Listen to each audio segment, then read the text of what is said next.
வணக்கம் ஃப்ரெண்ட், நல்லா இருக்கீங்களா? கர்த்தர் தந்த புதிய நாளுக்கு நன்றி சொல்லி யோவான் 14ஆம் அதிகாரத்தில் 6ஆம் வசனம் கேட்கலாமா?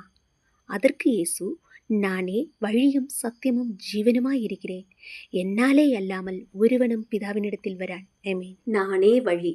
பரலோக பிதாவுக்கும் மனுஷனுக்கும் இடையில பாவம் ஒரு தடையா இருந்துச்சு. அந்த தடையை நீக்கி மனுஷனை தேவன்கிட்ட கொண்டு சேர்க்கறதுக்கு ஒரே வழி இயேசு கிறிஸ்து மட்டும்தான்றதையும், நானே சத்தியம், தேவன் யாருங்கிறதையும், உண்மையான ரட்சிப்பு என்னன்றதையும் காட்டுற முழுமையான உண்மை இயேசு கிறிஸ்து தான்றதையும், நானே ஜீவன், நித்திய ஜீவனை கொடுக்கறது இயேசு கிறிஸ்து மட்டும்தான். அவரை நம்புறவங்களுக்கு மரணத்துக்கு பின்னாடி வாழ்வு நிச்சயமா உண்டு. பிதா கிட்ட போறதுக்கும் உண்மையை தெரிஞ்சுக்கிறதுக்கும் நித்திய ஜீவன் அடையிறதுக்கும் இயேசு கிறிஸ்து மட்டும்தான் ஒரே மார்க்கம்.